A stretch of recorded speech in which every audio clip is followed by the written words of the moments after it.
The reports are in, and Avatar 2 is a runaway success, okay? Given the fact that it's an open highway when it comes to new material coming out, except for this Puss in Boots movie, which, you know what's weird? I'm actually hearing good things about a spin-off to the Shrek franchise, okay? The Puss in Boots, the sequel. There's two of those movies, I think, at least, and it's getting good reviews, as opposed to Avatar, which is like, it's long. The second act just kind of happens upon the movie. The third act is a disaster, but there's a good father-son dynamic. Even though I've only heard like partial things about the review of this movie. People, mostly what I'm hearing is it's fine to it's a total disaster, but normies are lapping the shit up. What is it? The fourth fastest film to make $1 billion? You know, that whole prognostication that this thing needs $2 billion to break even. It's actually more or less $1.4 billion to break even. And given the fact that Avatar 3 is coming around, I think at the end of this year, I think it comes out in December. Not like we're talking about, you know, a couple of days ago December, but, you know, 2023 December. It's so weird to consider that we're in the new year. But no, I don't even know what's coming out, you know, shortly. Like, what's the next big release that's supposed to come out? I think in February it's supposed to be Ant-Man. Yeah, sure. Okay, so there's a real possibility this thing makes $2 billion, okay? Because there's going to be a couple of different holidays coming up in the interim, okay? Nothing on the level of this. Blockbuster is going to end up, you know, dethroning it anytime soon, other than just general apathy. So shout out, I guess. I'm never gonna watch this nonsense because it's 3 hours and 10 minutes. I couldn't be fucking asked, and I don't even, like, it's weird. Avatar is this cultural phenomenon, mostly due to the fact that it's not a cultural phenomenon. It was the highest grossing movie until Avengers Endgame, I think, for, 10 years? And nobody could remember any of the characters. Nobody could really recite the plot. Any major plot points outside of it looked really good and the 3D was cool.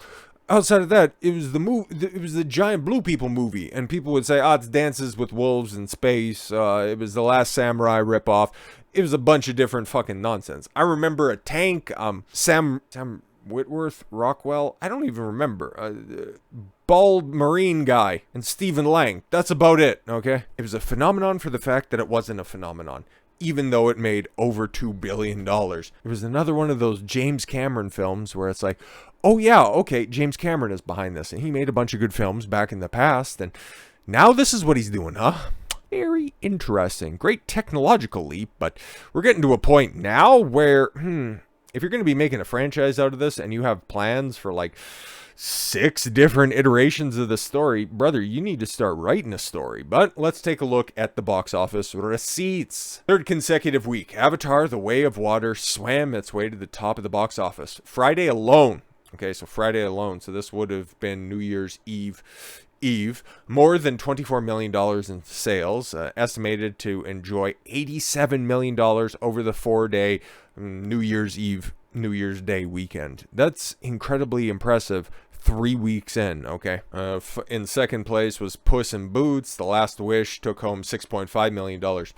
87 million, 6.5.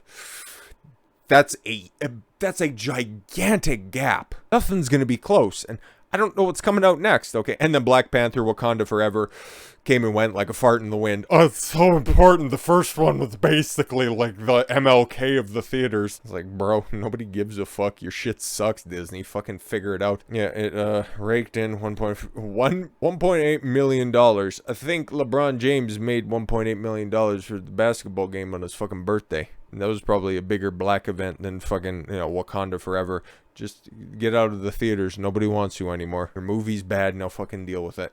The Marvel flick just made history as the highest ever grossing female-led superhero movie. Wow, it made more money than Captain Marvel.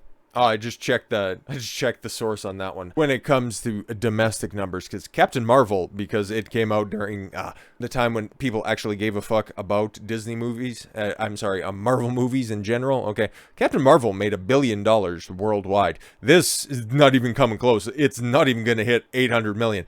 They're just talking domestically. So it's like you guys are cherry picking examples, and even still, like, fuck's sakes, man. What a fucking gigantic disaster.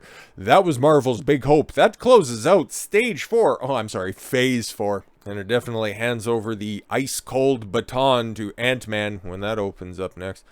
Fourth place was Whitney Houston autobiography, which from everything that I'm hearing is a total fucking disaster. And Babylon, yeah, didn't even make $1 million. It really does suck to suck. But yeah, man, Avatar.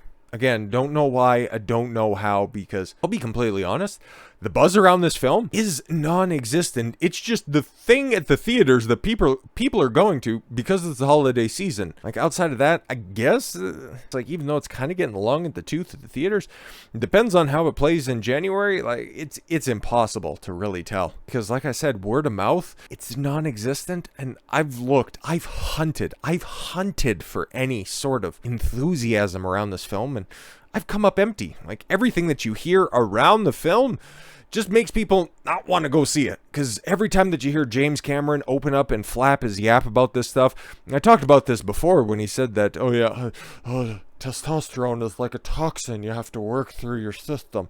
And I've heard from some other people who listened to or read the rest of the interview that it was more or less kind of taken out of context, because what he was explaining was basically when you're young and full of testosterone, okay, you've got this one trick mind and you got to kind of beat yourself down. You got to get a little bit more tired so you can expand your mind and figure out how to properly tell a more inclusive story. It's like, whoa, that's supposed to make it better? I was like, okay, whatever. Okay, he was taken out of context. One talking point, he still made Terminator 2, he still made Aliens, okay, he still made a whole bunch of fucking good stuff back in the cut. But I don't know how you talk yourself out of this one, okay, and make anybody want to go see any more of your films, because the only reason that you're getting good favor on this one, it's like, yes, I understand that a bunch of piss-stinking box wine enthusiasts really love Titanic, okay, that's fine, that's wonderful, fantastic, congratulations, you made one of the most confusing blockbusters ever, but it still has that sweet shot at the guy at the top of the broken half of the Titanic that jumps off and hits the propeller and has the dunk sound. That's still tremendous. I still remember. That's one of those scenes that's burned into my brain. Maybe that's why the film was so popular, okay? Then you have the baffling success of the Avatar franchise, okay? And people are thinking, this is the direction that you want to go? Okay, I liked you for the Terminator stuff. Can you go fix the Terminator series? Nope. Because this is the stance he's going to be taking now, because I have 3 daughters and like 17 ex-wives. He's not good with women. So I guess he's trying to get back into their good graces by not being able to protect them. Here's what I mean. James Cameron reveals he cut gunplay action from Avatar sequel.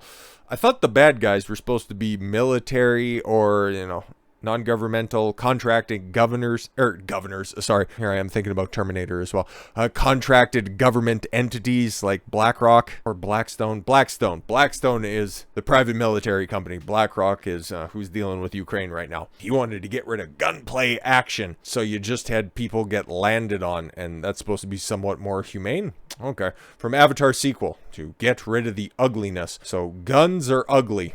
Cool. Did you want to ostracize your audience anymore? Just wondering. Cameron said he would not fetishize guns like he did in early movies, such as Terminator. Oh, the ones that people actually like. People actually have fond memories of enjoying. All right, then. What's your rationale on this one? Well, hear you out. Again, you were taken out of context beforehand. High-profile director James Cameron revealed he cut gunplay action from Avatar. Cut 10 minutes. Okay, he cut 10 minutes out of a 3-hour, 10-minute film. You would have had people fetishizing guns in the audience if that shit would have been any fucking longer. And said his past movies were guilty of fetishizing the gun. Really? I guess, but I would say the most memorable scenes from T2 involve Arnie's T-800 and John Connor, those character moments in between, and Sarah Connor being a badass, but maybe, kind of, I guess. She would have been a badass, and that relationship wouldn't have been hampered. It wasn't reliant on firearms to begin with. It was more or less fighting against the T-1000, but okay, I guess. We'll see where you're going with this. In an interview with Esquire Middle East, you're trying to talk to Esquire Middle East and you're trying to downplay firearms? Oof, not a good play, but okay. The filmmaker cheered New Zealand, for its tough gun control and lamented the use of guns in Terminator, Aliens, T2, Judgment Day, and other movies. Oh, so he's retarded. Oh no. All that time underwater did something to your brain. James, come back. James. The article described the director as believing that his films have often been too violent. Oh, and the heavy amount of gun violence that plays into films such as T2, Judgment Day, and True Lies. So his good films, he believes, have no place in moral movie making. Oh, great. Wasn't that long ago people were jumping down the throat of Quentin Tarantino for making the observation that this time, right now, and I couldn't agree more with this sentiment, that we are living through the worst time in cinema. Like I've stated this multiple times before, and it's probably every single time I talk about anything regarding Hollywood. I haven't been to the cinema since I can remember the exact movie. Dark Knight Rises. 2014 was the last time I went to the cinema. Last time I watched a new film, whatever came out last between Dark Knight Rises and Iron Man 3. I couldn't give a fuck about anything else that's coming out. And I know everybody likes to dunk on superhero films, but yes, I enjoy The Dark Knight. Yes, I like the old Batman films, even the fucking cheesy ones, Batman and Robin with Arnie there. Okay, I'm a big old Arnie fan. That poster that you can kind of see the frame of, it's the Arnold Schwarzenegger on stage during Pumping Iron, okay? I'm a huge Arnie fan. His films in the 80s and 90s weren't great, but they were still enjoyable. They were not trying to preach any sort of message to you. Jingle All the Way is a fucking god-awful film, but it's a lot of fun. It's got the Big Show punching a fucking midget across the room. That shit's hilarious. It's got Phil Hartman in it before his wife went nutso. Like, I deride escapism because I think that it's just kind of the coward's way out. When it comes to consuming any sort of media, if you want to sit down with some friends or some family or a date and you want to put on a movie, you want to slowly meander through a television show in order to, build those bonds with individuals, you could roll the dice on something new, on a new film that was coming out all the way up until, I'd put it somewhere around 2010. At worst, it would be bad. It would be nonsensical. It would be boring. But you wouldn't have to be so overtly preached to anymore. And that's what James Cameron's trying to put in place now. Moral movie making. That's the big takeaway for me on this one. Not for the fact that, like it says there, testosterone is a toxin, or that we're fetishizing guns. It's that we're trying to go back to a time in the 50s. The other oft-cited downturn in Hollywood, where it was all about this whitewashing of gray characters, the moral movie making at the time.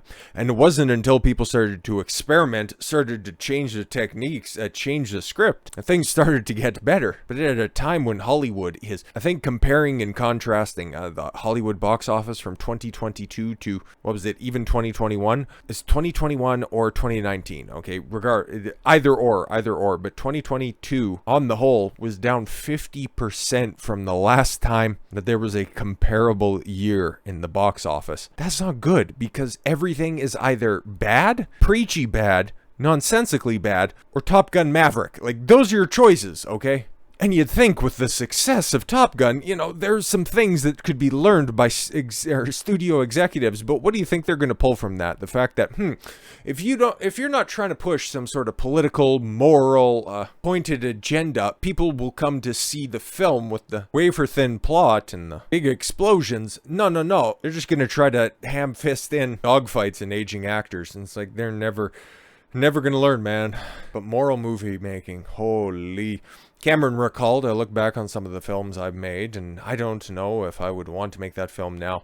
I don't know if I would want to fetishize the gun like I did on a couple of Terminator movies 30 plus years ago. A couple of Terminator films. Those are, for most people, in their top 10 favorite films ever. Those are films that people grew up on. People can recall scene by scene, line by line. They know everything about those films. But the guy who made them, just a couple of Terminator films 30 plus years ago. Okay, well, let's just get more excited for, pregnant warriors. Just unbelievable situations. Oh my god. I said during my wrap-up of 2022, I'm extremely hopeful for 2023, but I also think it's going to get a hell of a lot worse when it comes to the entertainment front, when it comes to pushing a narrative front. And yeah, this is just another one of the multiple examples that are out there, okay? Hollywood is just going to continue to try to push these unrealistic situations out into the world. Yeah, I know that it's also giant blue people that are pregnant being warriors, but they're still bipedal, they're still human-ish looking. Just another one of those trying to undercut the masculine imperative that, hey, see, even women can do it better. Pregnant women can do it better than those weakling men that are out there. Man, it's just... propaganda is so openly right in your face. Film critic Christian Toto, who runs the pop culture site Hollywood in Toto, never heard of it, might run a good site, talked to Fox News Digital and lamented this trend and showing regret over past films. Thank you, pop-up ad. Toto mentioned examples of actor Jonah Hill regretting a 2007 movie Superbad. Oh, I just regret it because it's not funny and it's terrible and it led to the downtrend in comedies. I fucking hate all of those Judd Apatow films. They fucking suck. They led to comedies adopting that style. It had a shelf life for about a minute, but does anybody go back and fondly look upon the 40-year-old virgin? I don't fucking think so. Shit sucked then, it sucks now. And Superbad is in that same camp. Oh, but yes, it's not woke enough. What, because he was drawing pictures of dicks and not pictures of pussies? Like, what are we doing here? Or feminine dicks? The director of Love Actually was embarrassed because of the lack of diversity. Oh my god. Toto called this Virtue Signaling 101 and added, now it's Cameron's turn, except his latest work still features gun violence, and his existing films are steadily watched across the culture via cable and streaming outlets. Would removing them entirely change anything about gun violence or culture as a whole? Nope, because in an attempt to try to censor, remove, or retcon the past, all you're going to do is make it more mysterious, make it more counterculture to try to bring back firearms in films. That is almost what was so appealing about those films back in the day, because they kind of bucked the trend. Filmmaker and his wife have a farm in New Zealand, of course, and saluted the strict gun laws of the country. Unprompted, he told Esquire Middle East, I'm happy to live in New Zealand, where they just banned all assault rifles 2 weeks after the horrific mosque shooting a couple of years ago. Yes, I'm so happy we have a dictator, Chairman Arden there, who won't let people move freely, who won't let them engage in society unless she bestows them the sacred power. But before we take off, yeah, one thing that I want to point out here that's brought up by Christian Toto, okay, steadily watched across culture via cable and streaming outlets. No, even in the run-up to the release of Avatar 2, nobody was rewatching the first one, okay? Or at least it didn't drive anybody to go to the cinema to rewatch the old one. It's like, yeah, I kind of remember. It was just long and, you know, the visuals were nice and people would go back and watch it and it's like, wow, that was really a disaster of a film. I'm not going to go waste more of my time to go watch it. 3 hours? Fuck that. I ain't going to go see it. Okay, people, yes, like it's saying there, going back and watching his old films, watching the Terminator films, watching Aliens, watching The Abyss, watching the good ones that are out there, okay? Watching all of this stuff, remembering it's like, yeah, James Cameron was pretty smart. But that's why I advocate so strongly for, and you can see it if, well, you can't see it, but take my word for it. I got a whole bunch of physical media, okay? CDs, Blu-rays, a couple of 4Ks in there as well. Books, actual books, paper books, okay? I advocate for physical media whenever possible, because regardless, if they want to go back in and they want to start to retroactively change some stuff, you still have the hard copy. You can be the one who remembers what was in the books that were burnt. And we're going to be coming up to a point in time, because you see it right there. Moral film making, moral movie making. Get the quote right on this one. Moral movie making. Is that going to stop with the new stuff? No. We're going to go back in the cut on this one, okay? We're going to go back and we're just going to tell you what exactly is acceptable from the past, only updated for modern audiences. Because when new movies start getting outsold by the old ones, or they start getting watched more than the new stuff that gets released, yeah, they're going to have to go back and start dealing with the problems of the past. It's always the sins of the father, and that's what James Cameron is trying to excise, but the more people are aware of this stuff, the less he's going to be able to do that. And it's not just a James Cameron problem. This is a Hollywood problem. But it's funny. Okay. He wants to start downplaying gunplay action. Okay. He wants to stop fetishizing firearms. Yes, we know Alec Baldwin is not going to be having a cameo in Avatar 3. But with all that said, thank you all very much for the gift of your time. I've been Don Consuelo. I want you to follow your gut and get after it. Take care, everyone.